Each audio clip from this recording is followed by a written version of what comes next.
बिस्मिल्लाहिर्रहमानिर्रहीम।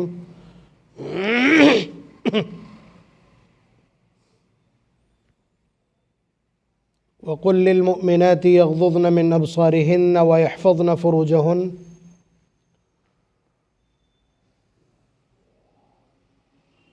व क़ाल तआला व इज़ा सअल्तुमूहुन्न मताअन फ़स्अलूहुन्न मिन वराइ हिजाब ज़ालिकुम अत्हरु लिक़ुलूबिकुम व क़ुलूबिहिन।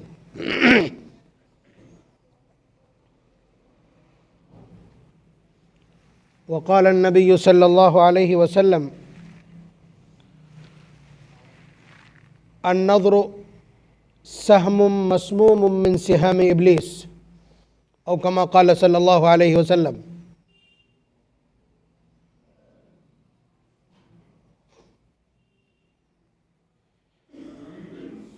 इस वक्त मिल्लत के लिए बहुत सारे मसाइल हैं। इस हिंदुस्तान के तूल अर्ज़ में मसाइल और मुश्किलात का, आज़माइशों का और हौसला शिकन यलगार का सामना है मिल्लत को। उनमें से एक चीज़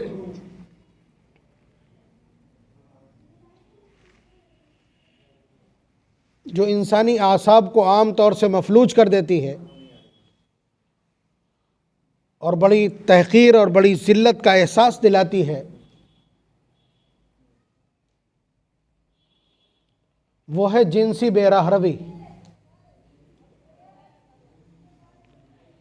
जिनसी बेराहरवी का मतलब बच्चों का गलत रास्ते पर चला जाना,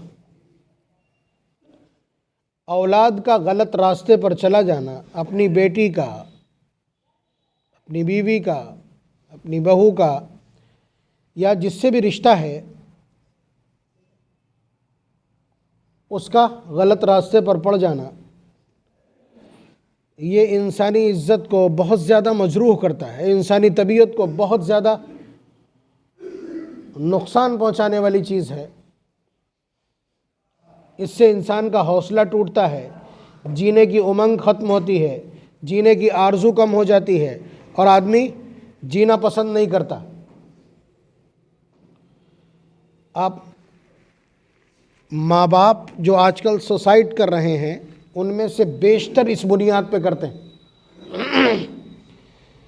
तो इस वक्त आपको मालूम है, जहाँ मुसलमानों का हौसला तोड़ने के लिए, उन्हें शिकस्त व रेख्त से दो चार करने के लिए और उन्हें ज़िल्लत का एहसास दिलाने के लिए और उनकी जुर्अत को ख़त्म करने के लिए, सर झुका करके जीने को मजबूर होने के लिए जहाँ और बहुत सारे हथकंडे अपनाए गए हैं, उनमें से एक बदतरीन हथकंडा ये भी है कि कुछ ऐसे अवबाश छोड़ दिए गए हैं जिनको ड्यूटी दे दी गई है कि मुसलमान लड़कियों को जो कोचिंग के लिए जाती हैं या पढ़ने के लिए जाती हैं या अपने घरों में हैं, तो उन महल्लों में जा कर के वो कमरा रेंट पर ले करके और इस तरह के हालात पैदा करें कि वो उनके साथ फ़रार होने को राज़ी हो जाए और फिर उसके बाद अलल ऐलान उनके तिलक लगा करके और कलेक्ट्रेट के बाहर उनके जयमाल डाली जाए और नारे लगाए जाएं।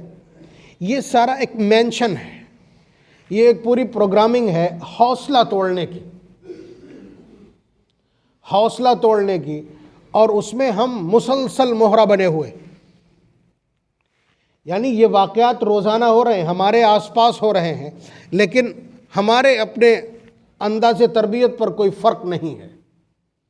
हमने उस सिलसिले में अलग से कोई तरबियत का निज़ाम नहीं बनाया है, हमने अपने बच्चों के ऊपर निगरानी और पहरेदारी बढ़ाई नहीं है। ये ज़िल्लत के सारे सामान हमारे सामने हैं कि ख़ानदान के ख़ानदान बेआबरू हो जाते हैं एक गलत कदम उठा देने से। आपको तो अंदाज़ा नहीं है, मुझे अंदाज़ा है। मुझे अंदाज़ा इसलिए है कि इस तरह के हालात हैं, मैं इस तरह के निज़ाम से जुड़ा हूँ कि जिसकी वजह से मुझे अंदाज़ा लगता है क्या हो रहा है, क्या हो रहा है। आज की बात कर रहा हूँ, 11 बजे की। एक नौजवान आता है, कहता है 2 बेटियां हैं मेरी और बीवी और उसके माँ बाप। दूसरी जगह शादी करना चाहते हैं और बच्चियां मेरे यहाँ छोड़ गई और मुझसे कोई बात नहीं हुई। ये एक नहीं है, आप ये समझिए ये तनासुब बढ़ते बढ़ते 50% तक पहुंच रहा है, जहां मियाँ बीवी के बीच हालात ये हैं। इस वक्त आप जाइए, दरखास्तें देखिए, औरतें किस तेजी के साथ अच्छे भले चलते हुए रिश्ते को किसी एक छोटे से कजिए की बुनियाद पर एकदम खुला लेने को तैयार है, तलाक के लिए तैयार है, घर बैठने को तैयार है, बस इसलिए कि उन्हें किसी ने दिलासा दे दिया कि हम तुम्हें अपना लेंगे। फोन के एक दिलासे के ऊपर अपने बसे बसाए हंसते खेलते घर को आग लगाने को तैयार। मैं उससे भी नीचे की बात कर रहा हूं कि हम अपनी बच्चियों की जो तरबियत कर रहे हैं, हमारी तरबियत का अंदाज क्या है? कोई अंदाज नहीं, कोई प्रोग्राम नहीं। 4 साल की उम्र से स्कूल वाले अपनी सवारी ला करके हमारी बच्ची को ले गए हैं और उसके बाद हमने उनके रहमो करम पर छोड़ दिया है कि वो उन्हें इफ़्फ़त का एहसास भी पैदा करा देंगे, उन्हें पर्दे और हिजाब का भी एहसास दिला देंगे, उन्हें हया की कीमत भी बतला देंगे और उन्हें लज्जा और शर्म क्या होती है उन सब के पाठ पढ़ा देंगे। ABCD से लेकर के और PhD के सारे सिलेबस तक आप बतला दीजिए मुझे कहीं भी इस तरह की कोई एक सत्र मौजूद हो। स्कूल कुछ ना सिखाए, मुआशका ज़रूर सिखा देगा, आशनाई ज़रूर सिखा देगा। आप ये समझिए कि हालात इतने तंग हो चुके हैं, अगर कोई बच्ची घर से बहुत मजबूत तरबियत लेकर के गई है और वो पर्दे में रहना चाहती है, वो किसी की तरफ देखना नहीं चाहती है, वो किसी से बात नहीं करना चाहती, तो आप ये समझिए कि उसके क्लासमेट्स जितनी भी हैं सारी की सारी मिल करके, इसलिए कि ये पाक दामन कैसे रहेगी। हज़रत लूत अलैहिस्सलाम के ऊपर इन्नहुम उनासुन यततहरून कह करके जो छीटाकशी की गई, क्रिटिसाइज किया गया, उसी तरह के हालात स्कूल कॉलेजेस के इस वक्त। और आखिरकार एक बच्ची कितनी बाढ़ लगाएगी और कितना रोकेगी। वो सोचती है घर पे शिकायत करेंगे तालीम खत्म हो जाएगी, तालीम रुक जाएगी। इस चक्कर में वो खुद भी मुब्तला हो जाती है। मजबूत से मजबूत हालात, नौजवान जो हैं, लड़के अगर बचना चाहें उनको उनके साथ ही बचने नहीं देते। लेकिन क्या इस तरह के हालात में हम हथियार डाल देंगे? अपनी इज्जत और अपनी आबरू की कीमत पे कोई तालीम हासिल करवा लेंगे? तालीम होती है इसलिए कि बच्चा अपनी आबरू की कीमत समझे, अपने वालिदैन की इज्जत और उनका वक़ार और उनका मुआशरे में जो इज्जत और सम्मान है उसको बचाने की कोशिश करे, उसको बढ़ाए, न ये कि दफन कर दे, दमन कर दे उसका। हालात तो ऐसे ही हैं, हालात बिल्कुल इसी तरह के हैं। किस बाप की हिम्मत है, आप बाप हैं, आप अपनी बेटी को सारे वसाइल फराहम करते हैं और फिर उससे बस खाली ये कह दिया बेटी हमें बेइज्जत मत करना, हमारी बेइज्जती ना होने पाए, बस इतना जुमला काफ़ी है।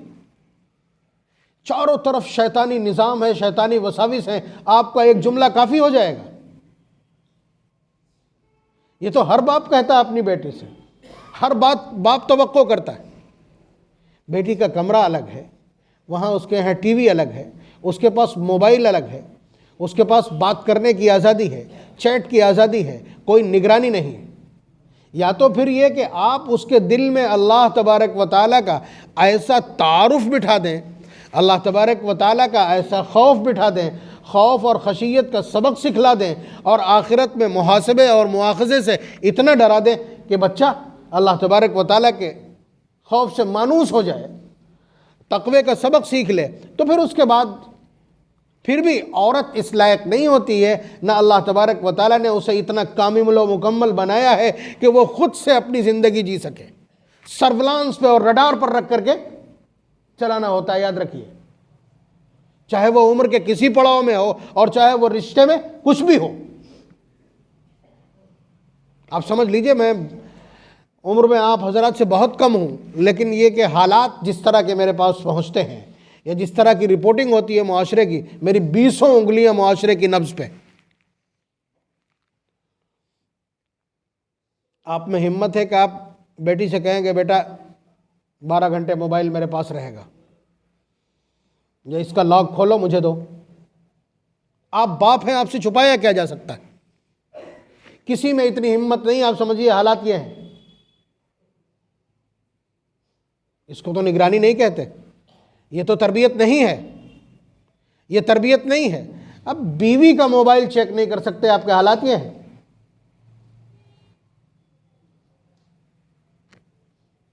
तो क्या आपका तरबियत के ऊपर और क्या आपका निज़ाम के ऊपर, इफ़्फ़त और पाकदामनी के ऊपर आपका कमांड है? इसलिए पहली फुर्सत में, तो मुझे कहने से मतलब है जो तरतीब और तदबीर है, अगर मोबाइल की ज़रूरत है कि बेटी घर से बाहर है, हमें हाल मालूम करना है, छोटा वाला कीपैड मोबाइल लेके दीजिए, कीपैड मोबाइल लेके दीजिए। और कोरोना ने तो बहुत आम कर दिया उसको, ऑनलाइन पढ़ाई के चक्कर में मुझे इस चीज़ की तरह तरह के बहाने, मुझे इस चीज़ की ज़रूरत होती है, इस चीज़ की ज़रूरत होती है। बस आप ये कह दीजिए कि बेटा मेरे दिल में वसाविस हैं, इस वक्त चारों तरफ भेड़िए और चारों तरफ बाकायदा वहशी छोड़े गए हैं जो तुम्हारी आबरू की तलाश में, और मुझे कतान इत्मीनान नहीं है, इसलिए जो वसाइल इत्मीनान के हो सकते हैं वो मैं हासिल कर रहा हूँ, तो मेरी मदद करो, वरना तालीम बंद हो जाएगी बेटा।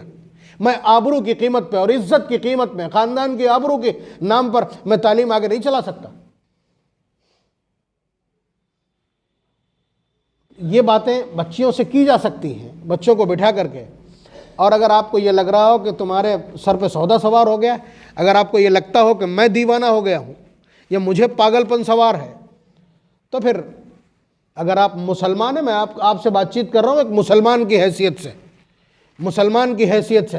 और मुसलमान होने का मतलब यह है कि जिसने मुहम्मदुर रसूलुल्लाह सल्लल्लाहु अलैहि वसल्लम को एज ए आइडियल तस्लीम कर लिया हो, राहबर की हैसियत से, कायद की हैसियत से, मुसलह की हैसियत से और इमाम और पेशवा की हैसियत से तस्लीम कर लिया हो, और ये मानता हो कि मुहम्मदुर रसूलुल्लाह की इत्तिबा में सिर्फ नजात है, उन्हीं का तरीक़ा सीधा तरीक़ा और सीधा रास्ता है, तब तो ठीक है, आप मेरा मुखातब हैं, वरना कोई काफिर मेरा मुखातब नहीं है।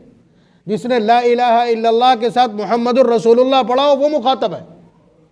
और आइए मैं दिखला रहा हूँ कि मुहम्मदुर रसूलुल्लाह सल्लल्लाहु अलैहि वसल्लम ने अपनी बेटी की तरबियत किस अंदाज की है, किस अंदाज की है। मैं बतला दूंगा कि हमारे मुआशरे की इस वक्त हैसियत क्या है। हम हर उस चीज़ को पसंद करते हैं जिसे मुहम्मदुर रसूलुल्लाह ने निगलेक्ट किया है, डिनाई किया है। हम हर उस चीज़ को अपनाने पर आमादा हैं जिसे मुहम्मदुर रसूलुल्लाह सल्लल्लाहु अलैहि वसल्लम ने मना किया।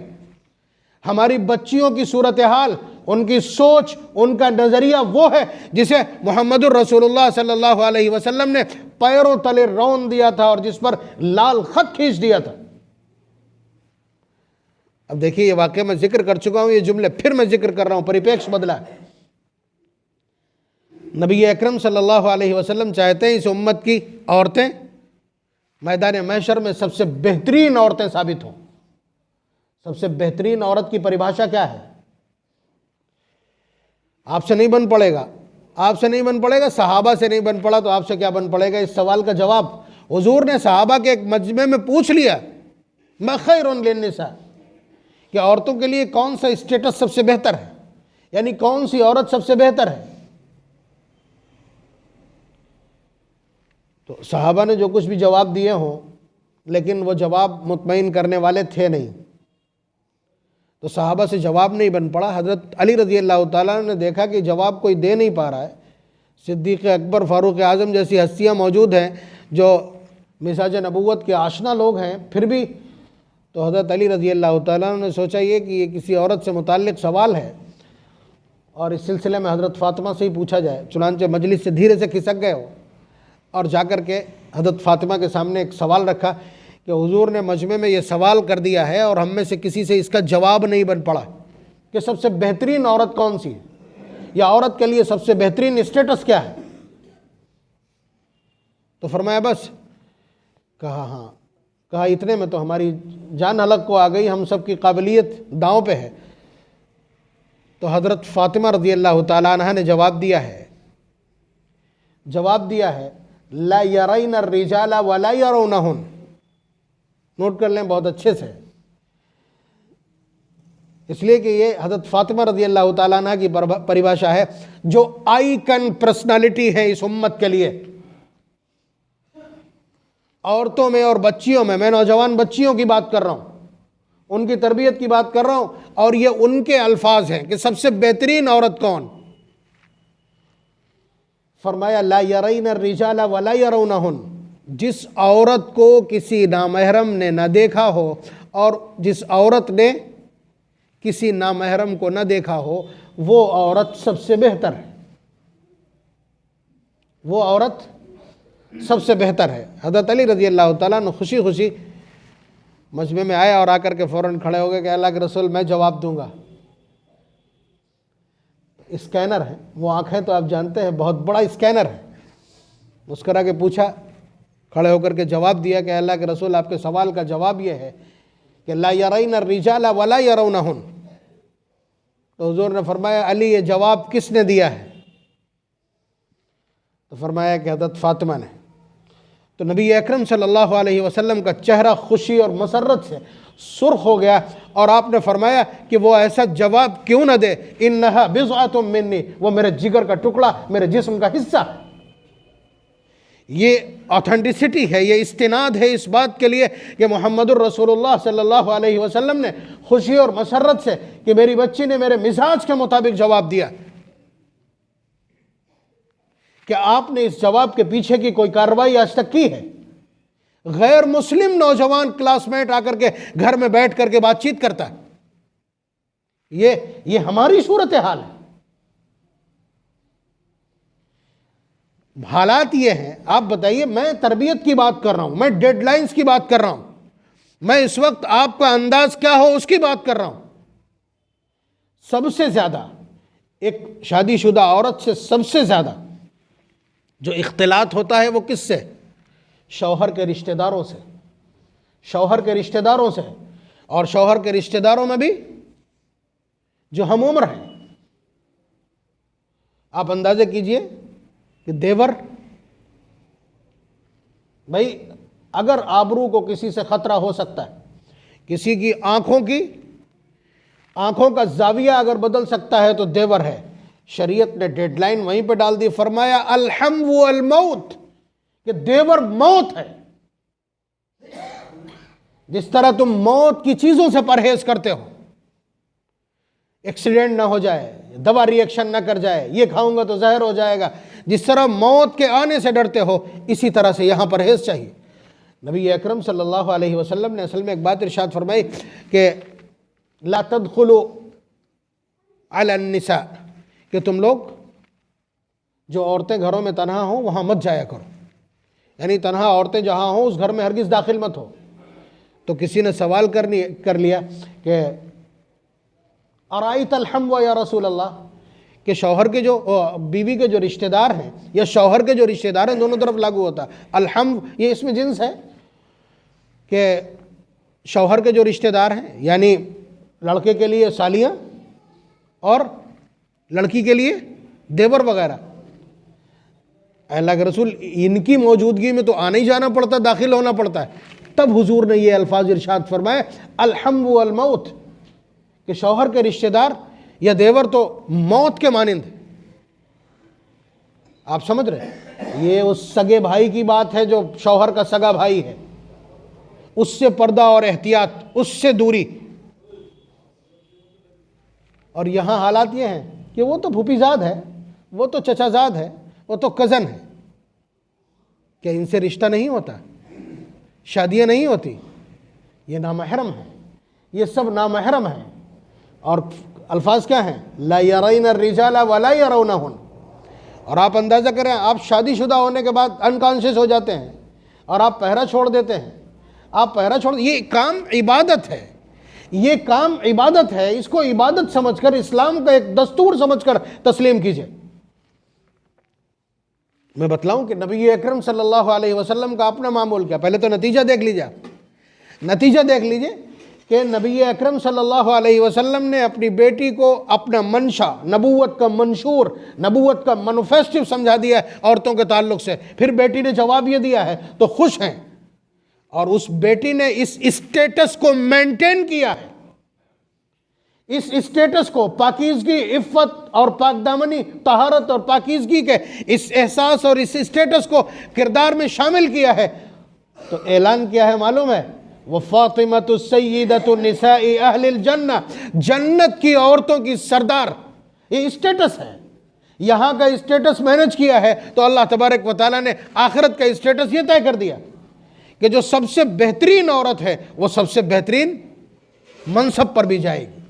तो आप ये समझ लीजिए कि अगर बेटी को आप नकाब, बुर्का, हिजाब, पाकदामनी और इफ़्फ़त सिखा ले जाते हैं तो बिल्कुल बिल्कुल आप बेफिक्र हो जाइए उसके रिश्ते के ताल्लुक से।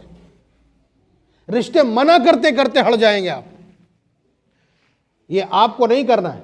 यहां देखें ना, हज़रत फातिमा रज़ी अल्लाह ताला अन्हा ने बतलाया कि बेहतरीन औरत कौन सी है। जाहिर है कि जब वो जब परिभाषा बतला रही तो खुद भी उस पर अमल किया होगा, और जब अमल किया है तो नबी अकरम सल्लल्लाहु अलैहि वसल्लम का ऐलान ये है कि वो जन्नत की औरतों की सरदार और वहाँ की हूरें यहाँ की औरतों के ताबे रहेंगी। ये आपको मालूम होना चाहिए। तो ये सूरत हाल है। इसको किस तरह से मैनेज किया जाता है। अब ये तवक्को करना कि बेटी हमारी हया और इफ़्फ़त समझ ले और वो हमारी इज़्ज़त और आबरू को बचा के रखे, वो अपनी माँ को देखती है कि उनके सर पे पूरे 24 घंटे में कभी दोपट्टा नहीं है। उनकी सूरत हाल को वो खुद देखती है। उसे देखिए, बच्चे नकल करते हैं, बच्चे आपके डायरेक्शन कम सुनते हैं बल्कि आपको फॉलो ज़्यादा करते हैं। तो माँ बाप को आइडियल होना होता है, माँ बाप को आइडियल बनना पड़ता है, उन्हें दिखलाना पड़ता है। जब माँ बेहया है तो बच्ची हयादार नहीं हो सकती, याद रखिएगा। पाकदामनी पर अल्लाह तबारक व तआला के इनामात हैं। हज़रत आयशा रज़ी अल्लाह ताला अन्हा पाकदामन है, उन पर इल्ज़ाम लगता है तो हज़रत आयशा रज़ी अल्लाह ताला अन्हा क्या कहती है कि मुझे उम्मीद ये थी कि अल्लाह तबारक व तआला मेरी पाकीज़गी इल्का फरमा देंगे, यानी हुजूर के दिल पर डाल देंगे ये बात कि आयशा बेदाग है। लेकिन अल्लाह तबारक व तआला ने हज़रत आयशा रज़ी अल्लाह ताला अन्हा की इफ़्फ़त पर जब आँच आई है तो कुरान करीम की 18 आयात उतारी हैं। 12 नंबर 18 सूरह नूर की इब्तिदा का दूसरा जो रुकू है वो पूरा का पूरा इसी पाकबाजी को बयान करने के लिए, और उसी दिन अल्लाह तबारक व तआला ने ये ज़ाब्ता उतार दिया। ये फाइनल कमेंट्स हैं उस मुकदमे के, अल खबीसातु लिल खबीसीन वल खबीसून लिल खबीसात वत्तय्यिबातु लित तय्यिबीन वत्तय्यिबून लित तय्यिबात, कि जो औरतें गंदी हैं उन्हें शौहर गंदा ही मिलेगा कुछ भी हो जाए, और जो मर्द गंदे हैं उन्हें औरत गंदी मिलेगी। मुहम्मदुर रसूलुल्लाह पर इस कानून और ज़ाब्ते और एप्लीमेंटेशन होता है। हुजूर से ये सवाल, क्या आप तो पाकदामन है ना, जब आप पाकदामन है तो आपको जो बीवी दी जाएगी वो नापाक नहीं हो सकती। याद रखिएगा ये ज़ाब्ता कुरान करीम का है, और पाक औरतें पाक मर्दों का मुकद्दर हैं और पाक मर्द पाक औरतों का मुकद्दर है। तो इसलिए अगर बच्ची को पाक रखते हैं तो फिर आपको किसी और चीज़ की तलाश की ज़रूरत ही इंशाल्लाह नहीं पड़ेगी। नबी अकरम सल्लल्लाहु अलैहि वसल्लम का अपना मामूल, ये हम बच्चियों की बात कर रहे हैं तो उससे ऊपर की बात कर रहे हैं कि एक सहाबी हैं हज़रत अब्दुल्ला इब्न उम्म मक्तूम, इन्हीं के लिए सूरह अबसा व तवल्ला नाजिल हुई थी। अब ये ऐसी शख्सियत के जिसके लिए अल्लाह तबारक व तआला ने एक पूरी सूरत नाजिल कर दी। मैं उसमें नहीं जा रहा हूँ, किसी दिन उसकी नौबत आएगी, वो VIP कल्चर के उन्वान से उस सूरत की तफसीर हम आपकी खिदमत में जिक्र करेंगे। लेकिन ये समझिए कि ये नाइब मुअज्जिन है, हुजूर के नाबीना है। हज़रत बिलाल जब मौजूद नहीं होते हैं तो कौन अजान देता है? हज़रत अब्दुल्ला इब्न उम्म मक्तूम। रमज़ान में दोनों लोग अजान देते हैं, एक शुरू में और एक आखिर में। तो हुजूर बैठे थे, एक तरफ हज़रत उम्मे सलमा रज़ी अल्लाह ताला अन्हा और एक तरफ हज़रत आयशा रज़ी अल्लाह ताला अन्हा हुजूर से अटखेलियाँ कर रही थी, बातचीत कर रही थी। तो हज़रत अब्दुल्ला इब्न उम्म मक्तूम रज़ी अल्लाह ताला अन्हु अपनी लाठी ऐसे ऐसे टेकते हुए आ रहे हैं।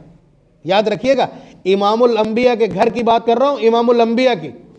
पाकीज़गी और इफ़्फ़त के सारे उन्वानात और सारे अल्फाज जिसके ऊपर न्यौछावर किए जा सकते हैं, पाकीज़गी जिसके पैर की धूल है। तो हज़रत अब्दुल्ला इब्न उम्म मक्तूम रज़ी अल्लाह ताला अन्हु आ रहे हैं, नाबीना है। तो हुजूर ने फरमाया कि तुम लोग जाओ, तुम लोग पर्दे में जाओ, अब्दुल्ला इब्न उम्म मक्तूम आ रहे हैं। तो मालूम है उनमें से एक मैंने जवाब दिया कि आमा हुआ, क्या वो नाबीना नहीं है? क्या वो नाबीना नहीं है? यानी वो नाबीना है, उनसे पर्दा काहे का? तो हुजूर का जवाब क्या आया मालूम है? अफा अमिया वानी अंतुमा, अफा अमिया वानी अंतुमा, कि तुम दोनों तो अंधी नहीं हो, तुम दोनों अंधी तो नहीं हो। ये मुहम्मदुर रसूलुल्लाह के अल्फाज, सिर्फ अल्फाज पर मत जाइए, कौन बोल रहा है, किसके लिए बोल रहा है। इसमें एक वो खातून है कि जिसको कुरान करीम ने सनद दी है कि ये पाक है। उलाइका मुबर्रऊन मिम्मा यक़ूलून। ये इसका मतलब नहीं कि हम अपनी बीवी पे भरोसा करते हैं। मोहम्मदुर रसूलुल्लाह की बीवियों से ज्यादा इस कायनात में कोई भरोसे की औरत जन्म लेगी जिस पर कुरान करीम की शहादत मौजूद हो। तो इसको आप ये समझते क्यों हैं?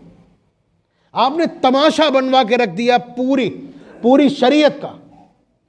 अब बताइए, कोर्ट तबसरा करता है कि ये नॉन एसेंशियल है, इच्छा अनुसार जिसका जी चाहे वो करे और जिसका जी चाहे ना करे। और बुनियाद ये है, यहां शरीयत ये कहती है, कुरान करीम की आयत ये कहती है। वो कुरान करीम की आयत की तरफ नहीं जा रहे हैं।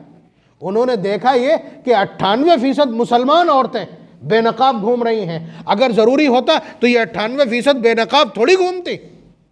जनाजा निकाला हमने, कांधा दिया है इस्लामी शरीयत और इस्लामी तालीमात को, और मुतलक कान पे जू नहीं रह रही।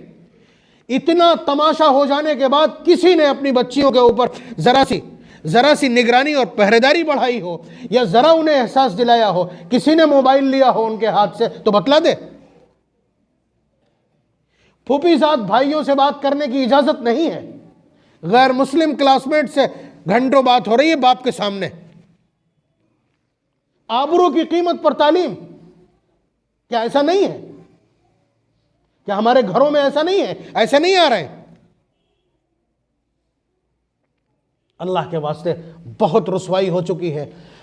10 लाख के आसपास एक कन्वर्जन है, और जाहिर है आप नाता तोड़ लेते हैं, आपको फिक्र नहीं रहती। वो चाहे ज़िबा कर दी जाए, और चाहे वो चकले खानों में फ़रोख्त कर दी जाए, और वो चाहे बार में जाकर के, दुबई जाकर के या दीगर जगह होटलों में जाकर के काम करें, और क्या क्या रिपोर्ट्स हैं आपको मालूम नहीं। और जाहिर है कि यह हमारी ज़रा सी ढील से पैदा होने वाला सानेहा और तमाशा है। क्या उम्मत इतनी ही बेआबरू है जिसका नबी इतना बाहया हो, जिसने ऐसे शागिर्द तैयार किए हों कि फरिश्ते जिससे हया करते हो। हजरत उस्मान गनी रजी अल्लाह तआला अन्हु के बारे में हुजूर के अल्फाज ये हैं कि तुमसे तो फरिश्ते भी हया करते। हुजूर ने ऐसी हया सिखलाई है कि फरिश्ते हया करते। और ये बेहया मुआशरा मुहम्मदुर रसूलुल्लाह सल्लल्लाहु अलैहि वसल्लम के मानने वालों का। माअज़ल्लाह सुम्मा माअज़ल्लाह। फिक्र की ज़रूरत है, फिक्र की ज़रूरत है। दबाव में मत आइए बच्चियों के। आप बाप हैं तो बाप की तरह रहिए। और सिर्फ बच्चियों का मामला नहीं, बच्चों का भी।